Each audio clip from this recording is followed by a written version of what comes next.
caríssimos fiéis, eis que estamos na oitava de Natal, ou seja, ainda é Natal,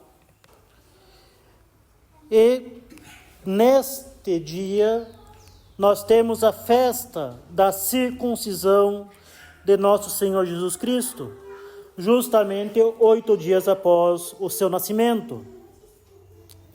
Em sua circuncisão, nosso Senhor recebe o sinal de consagração a Deus do povo eleito, e ao receber o sinal da consagração a Deus, ele derruba as primeiras gotas de seu sangue pela nossa salvação. E assim ele mostra que toda a sua vida será dedicada a fazer a vontade do Pai, realizando a obra da redenção, para que tenhamos nós a bem-aventurança eterna. E assim, nós vemos claramente como Deus não nos abandona. Seu amor, que é essencialmente misericordioso, sempre nos busca e visa nos elevar de nossas misérias à união com Ele por meio da graça santificante.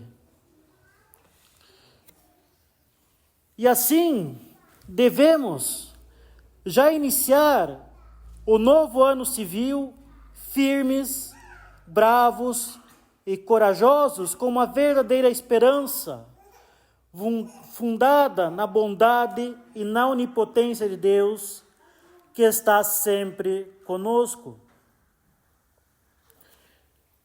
Justamente não é por acaso que, no primeiro dia do ano civil, nós temos a lembrança, a comemoração das primeiras gotas derramadas por Nosso Senhor, as primeiras gotas de sangue derramadas por Nosso Senhor, pela nossa salvação. Justamente, toda a importância do novo ano civil não está em ilusões, em ações inúteis, supersticiosas, ou então em sonhos que carecem de fundamento na realidade, de concretização, de imaginar uma realidade paralela, cheia de prazeres, de riquezas e tudo mais.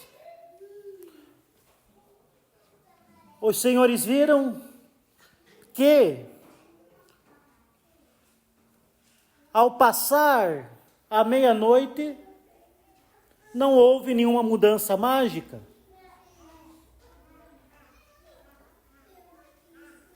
Somente através da medida do movimento da Terra relativo a determinados pontos no espaço, houve uma translação da Terra em torno do Sol. Somente isso. E ainda tendo um ponto de referência.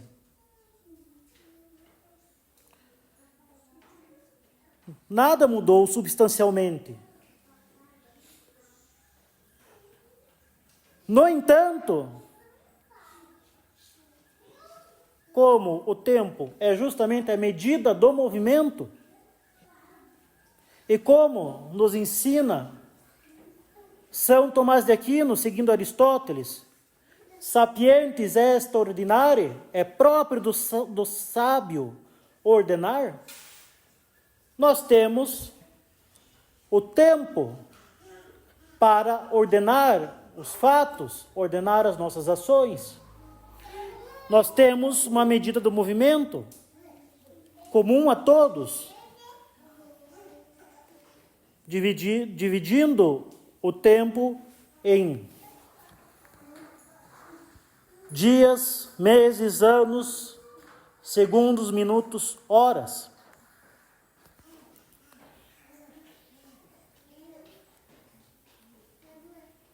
E assim nós podemos ordenar os fatos, as ações, ordenar o passado, planejar o futuro. O fato é que nós continuamos caminhando para o encontro com o nosso justo juiz. Prestar contas do tempo que ele nos deu. Se nós temos mais um ano à frente, nós não sabemos. Não sabemos sequer se nós vamos estar vivos até o final dessa missa. Não há nada mais certo e, ao mesmo tempo, mais incerto do que o momento da nossa morte. O fato é que o que nós podemos ter certeza é que, sim, temos um ano a menos. Estamos um ano mais próximos do nosso encontro com o nosso justo juiz.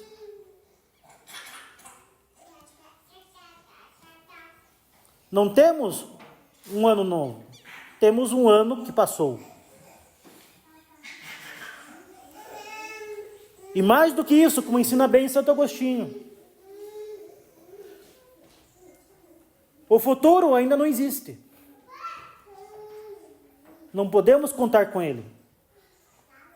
O passado já passou. E não há nada que possamos fazer a respeito dele.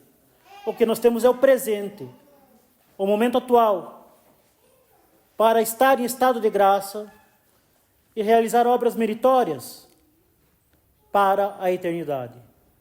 É esse o que é realmente necessário. Unum necessarium, buscar a santidade. Então, neste ano que se inicia, contemos com os meios que Deus nos deu para nos mantermos em estado de graça e crescer em santidade. É isso que realmente importa. Não viajando na maionese, com sonhos desvairados, de muito dinheiro no bolso, saúde para dar e vender, nada disso, mas aproveitando o momento presente para a nossa santificação. E podemos contar justamente com a bondade e com a onipotência de Deus. Deus está sempre conosco. Nós podemos ter uma verdadeira esperança de possuirmos os meios necessários para alcançar o céu. Sobretudo que vivemos em um mundo verdadeiramente triste.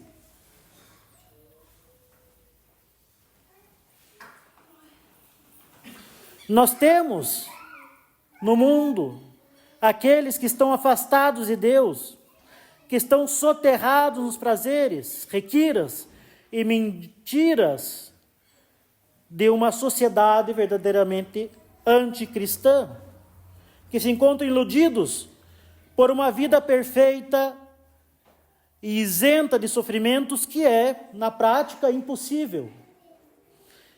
E estes são como porcos na lavagem, incapazes de olhar para o alto, para os bens eternos, e que se contentam com os baixos prazeres da podridão e da lama. Como o mundo é incapaz de satisfazer as aspirações dos mundanos, afinal, nada, nenhum prazer ou bem do mundo vai satisfazer a sede de felicidade eterna que todos nós temos. Afinal, ninguém quer sofrer, ninguém quer morrer. Essas pessoas obcecadas por uma vida perfeita, ao experimentar o mal inevitável, ao experimentar as tribulações da vida inevitáveis, cairão fatalmente na tristeza, no pessimismo, vendo tudo, inclusive o futuro, como mal, incapaz de satisfazer as suas aspirações, e assim caem no desespero, e muitas vezes chegando ao próprio suicídio. Mas aqueles que são tementes a Deus também podem cair na tentação do desespero. Afinal, contemplando a sociedade apóstata e inimiga de Deus dos nossos tempos,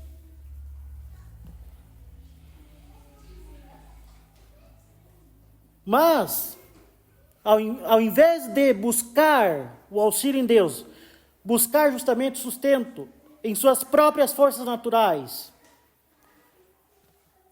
ao ver-se em menor número, ao ver justamente a sociedade e até mesmo as fileiras eclesiásticas, até mesmo aqueles que deveriam ser nossos pastores, muitas vezes apoiando inclusive os próprios pecados contra a natureza, aqueles que são tementes a Deus acabam por ser tentados pelo desânimo e pelo desespero. Vêm-se impotentes, sitiados não somente no mundo, mas às vezes na própria igreja, relegados aos piores locais, relegados às vezes até a salões, barracões. E assim, como nós somos de fato, enquanto seres humanos, fracos e impotentes, em menor número, sitiados no mundo e sitiados na própria igreja, podemos cair também no desânimo e no desespero. E é por isso que muitos papas, como Leão XIII, São Pio X e Pio XI, apontam o pessimismo e o desespero como nos grandes males do mundo moderno.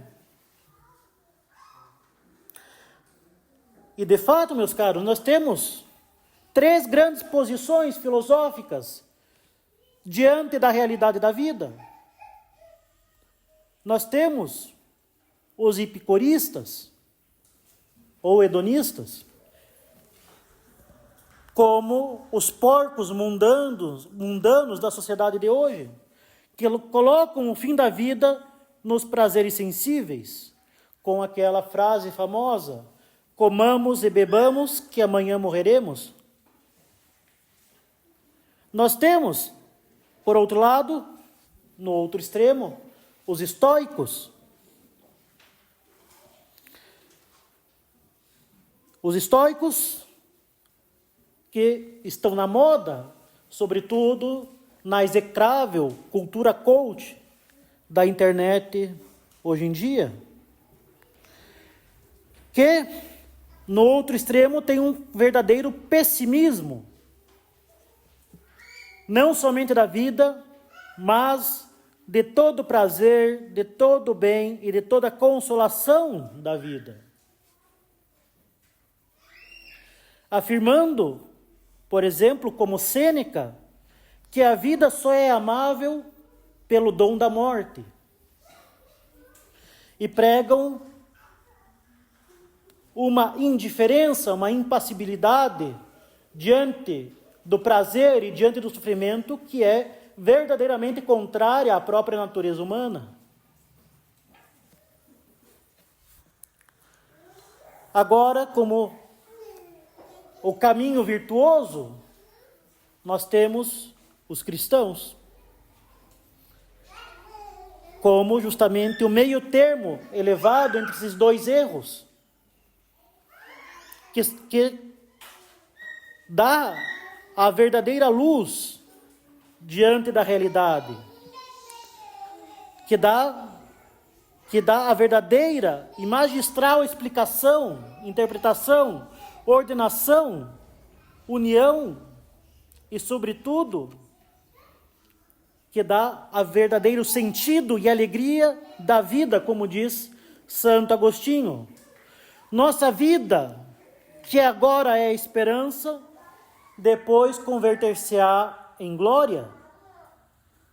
E também diz Santo Agostinho, a esperança é o fundamento da vida.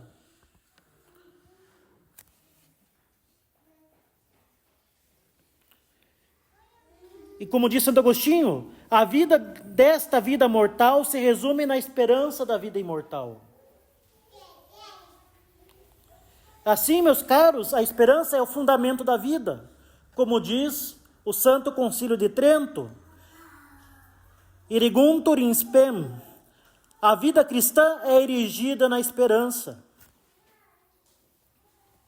De fato, a esperança nos engendra a vida, como diz o príncipe dos apóstolos na sua primeira epístola. Regeneravit nos in spem vivam. Regenerou-nos na esperança viva. A virtude da esperança é verdadeiramente necessária para a vida. Ela ilumina, alegra, eleva e dignifica a vida do fiel. O que distingue o espírito juvenil do espírito senil é, no fim das contas, a virtude da esperança.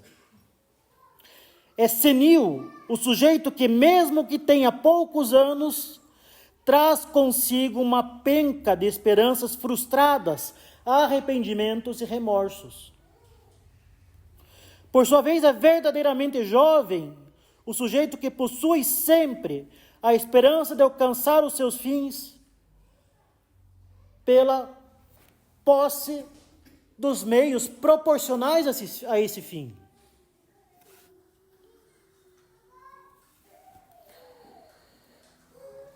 É verdadeiramente jovem, com uma juventude que alegra a alma, quem possui a esperança de alcançar seus fins. Esperança, claro, que preencha verdadeiramente, com legítimos bens, os fins para os quais nós somos criados. E, de fato, é a verdadeira esperança que nos oferece a verdadeira felicidade, que nos dá uma verdadeira juventude de alma.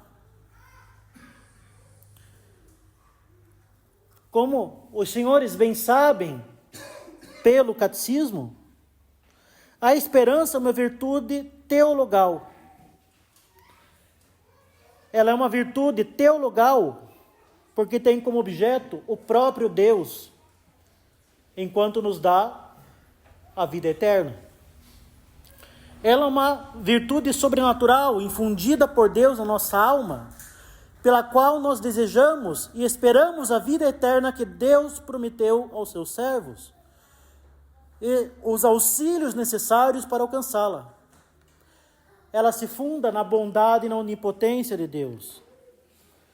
Segundo São Tomás, ela nos une a Deus enquanto é Ele o princípio da nossa felicidade. E tem essa virtude como objeto a nossa felicidade eterna como fim último e a graça nessa vida como o meio que nos conduz ao fim último. E assim, a esperança visa, em primeiro lugar, a vida eterna e, em segundo lugar, todos os demais bens que, neste mundo, nos conduzem à vida eterna. E assim, o fundamento da nossa esperança é a vida futura. É a certeza de nossa ressurreição. E é por isso mesmo que ela se fundamenta na fé. São Paulo apóstolo espera a ressurreição justamente porque Cristo ressuscitou. Ele disse: Cristo não ressuscitou, vã é a nossa fé e ainda estáis em vossos pecados. E por isso mesmo, a nossa miséria e infelicidade está justamente em confiar somente nos bens desse mundo e visar somente os bens desse mundo, que jamais vão nos dar uma verdadeira saciedade. Muito pelo contrário, vão nos levar ao desespero. E assim nós podemos ver que a esperança é a mais bela e certa fonte da alegria cristã. Nesta vida nós vamos ter sofrimentos, nós vamos ter males, nem que seja uma dor de barriga, nem que seja uma gripe. Mas é inerente à nossa condição de criaturas afetadas pelo pecado original, o sofrimento. É justamente Deus e a eternidade com Deus que nos dão não somente a consolação, mas o sentido para as cruzes dessa vida. A esperança, meus caros, é o secreto manancial de onde brotam as águas de alegria que jorravam do coração de São Paulo em suas tribulações.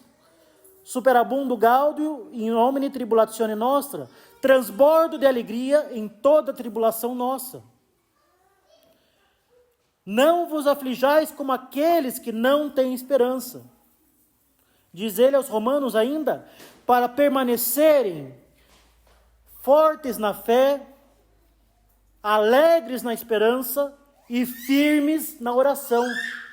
Fortes in fide, spes gaudentes, oratione instantes. Devemos não somente ter essa esperança na eternidade, pela cruz de Cristo, mas manter um olhar sobrenatural, ancorado em Deus, e não no mundo ou em nossa fraca carne. Muitos, diante das mazelas da sociedade atual, diante dos acontecimentos do momento presente, que são, de fato, não somente graves, mas gravíssimos, diante da defecção de muitos daqueles que deveriam ser nossos pastores, diante das mais altas autoridades da igreja, permitindo, encorajando bênçãos para uniões que vão contra a natureza ou que vão contra o sacramento do matrimônio, diante da própria apostasia das nações, da sociedade, muitos não somente se entristecem e se revoltam, mas voltam-se para os meios mundanos, até mesmo se afastando da reta fé, e portanto não permanecendo firmes na fé, como nos prescreve São Paulo, curvando-se aos erros liberais, colocando o fundamento de sua esperança em gurus, na política, em revelações privadas, aparicionismos, nas mais absurdas conspirações humanas, colocando o fundamento de sua fé em discussões de Twitter, de WhatsApp, em stories, na reprodução desenfreada de mensagens pelas redes sociais, colocando o fundamento de sua esperança na economia, na política, em candidatos políticos, na podridão da alta cultura, ou então são tentados a se revoltar contra o próprio Deus. Enfim, trocando a onipotência de Deus pelos meios capengas do mundo, ou então trocando a onipotência de Deus pela capenguice dos seus próprios meios, das suas próprias discussões, ou da sua rede de contatos de redes sociais. Justamente, devemos nos questionar, afinal de contas, o que nós queremos? O que nós esperamos? Nós queremos corresponder às graças que Deus nos dá, ou queremos simplesmente garantir a própria tranquilidade? O que nós estamos buscando? Acaso estamos buscando um paraíso na terra? Acaso somos marxistas materialistas para simplesmente se contentar com estar tranquilo e quieto no próprio canto? Acaso basta para nós, ao invés de lutar pelo reinado social de nosso Senhor Jesus Cristo, pelo reino de Cristo sobre as nações e sobre a sociedade, basta para nós que nós possamos ficar quietos na nossa residência e, para isso, defender os erros liberais abomináveis da liberdade da consciência, liberdade de religião, liberdade de expressão, condenados pelo magistério da igreja? Ou então basta para nós termos o nosso refúgio, fugir para o meio do mato, criar trutas, criar galinhas, achando que somos capazes de fugir do Estado? Em vez de converter o Estado, basta para nós ficar longe dele, esquecendo que o Estado é uma criatura de Deus, que deve ser convertido, dobrar seus joelhos diante do reinado de Cristo. E jamais defender uma doutrina perversa, absurda, estúpida, como o anarcocapitalismo. Ou então, doidices desvairadas de achar que no meio do mato se estará a salvo do anticristo. O que nós queremos? Queremos, enfim, criar o paraíso na terra, ou o paraíso no nosso próprio canto.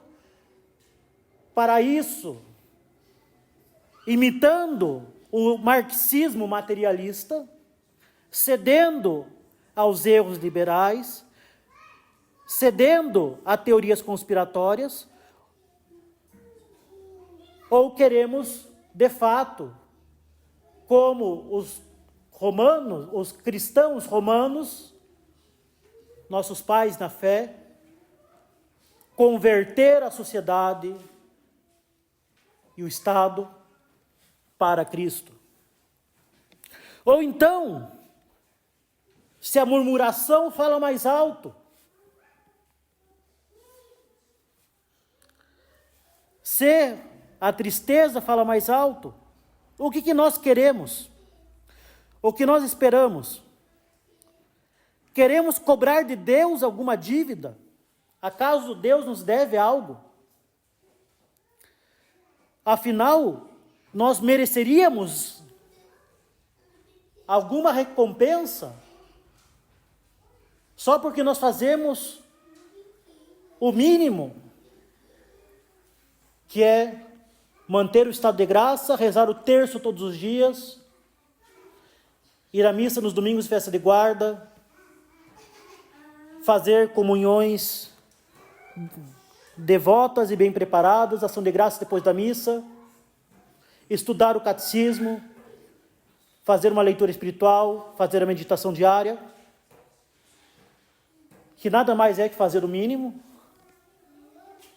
Queremos já uma recompensa nesse mundo?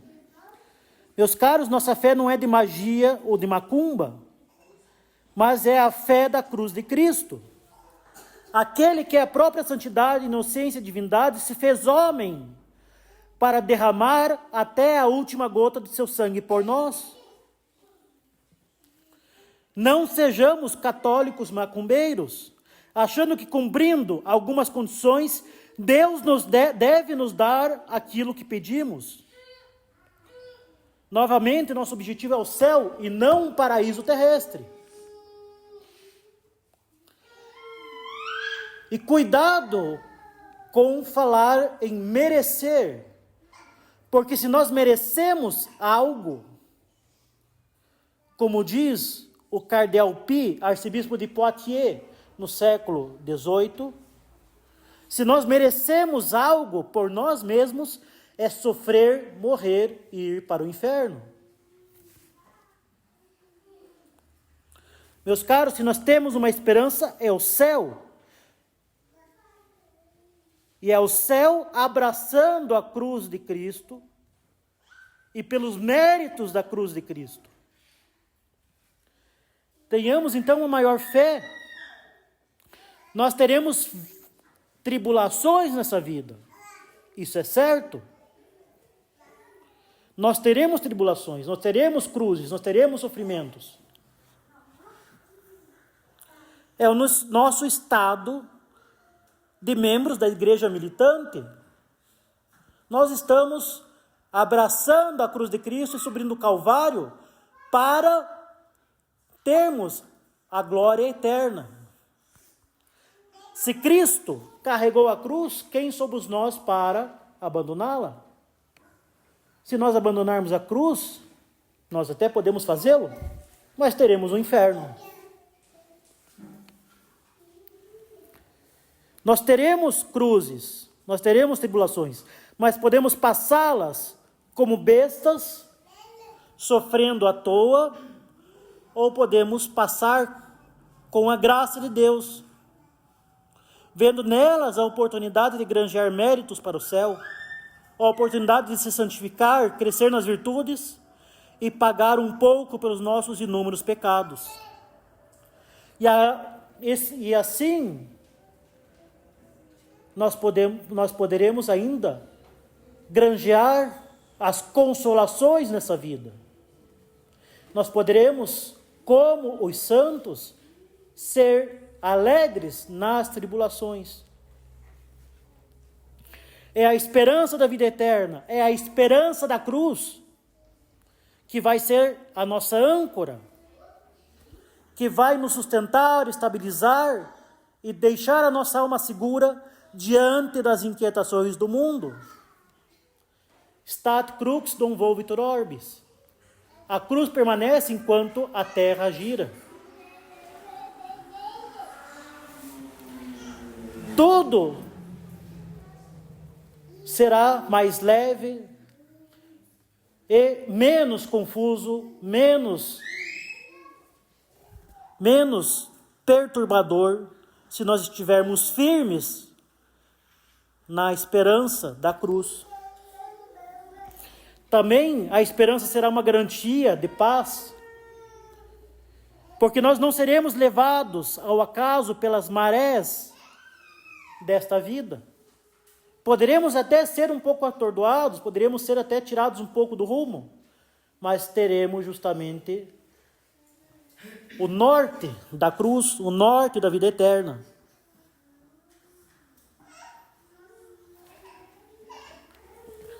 Justamente peçamos a Deus, nesse início de ano, a virtude da esperança. Somente Ele pode nos dar essa virtude. E busquemos justamente crescer na esperança pela fé e pela caridade. Não coloquemos nossas esperanças nas coisas do mundo, achando que tudo vai se resolver por planos mundanos, pela política, pela economia, ou por discussões, ou então por grandes planos, grandes projetos, ou então por meio de pessoas mágicas, reis alados em cavalo branco. Não vivamos como porcos no lamaçal dos prazeres. Nós bem sabemos que a luxúria engendra desde a morte da esperança até o ódio da vida eterna. Uma vez que o mundano só quer saber de seus prazeres baixos, ele não quer saber das realidades espirituais. Enfim, não confiemos nos meios meramente humanos, mas sim na providência e na graça, que se usa de meios humanos, mas justamente que dá a sua eficácia dos meios pelo poder da providência e da graça de Deus. Fujamos do lamaçal dos prazeres, alimentemos a esperança pela meditação das realidades eternas, pelas leituras espirituais, pelo estudo do catecismo, pelas boas pregações e formações. Mantenhamos justamente essa visão sobrenatural da nossa vida. Alimentemos a esperança pela oração, porque é a oração que nos eleva a Deus, que nos dá as graças que necessitamos, que aumenta a graça em nós, que já é um antegosto da glória e da paz do céu. Enfim, aumentemos a esperança pelos sacramentos da penitência e da comunhão. A penitência restaura em nós a caridade e a comunhão aumenta e aviva a caridade. Confessemo-nos com frequência. A confissão não é simplesmente um remédio para o pecado mortal, mas é um meio de evitar o pecado mortal. Confessemo-nos pelo menos uma vez por mês, para que nós possamos manter a graça e para que nós possamos também manter boas as nossas comunhões e orações.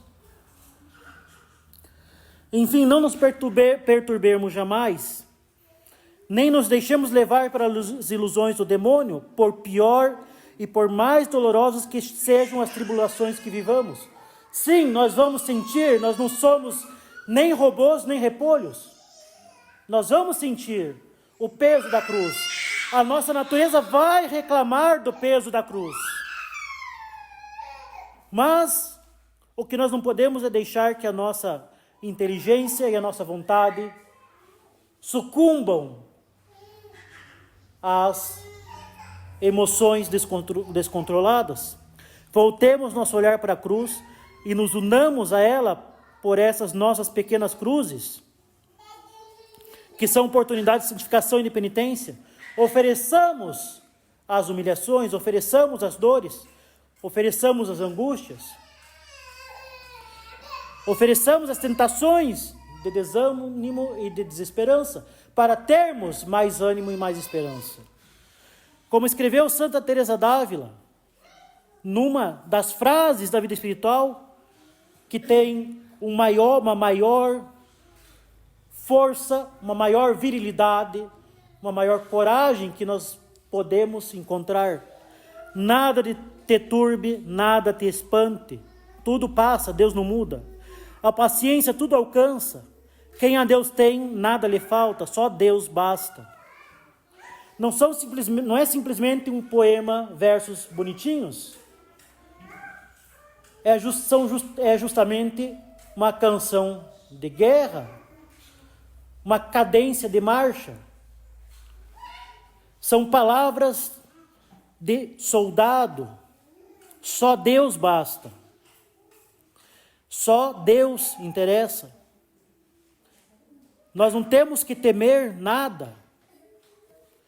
Se nós aguentarmos bem nessa vida, nós teremos a glória eterna. São palavras de guerreiro.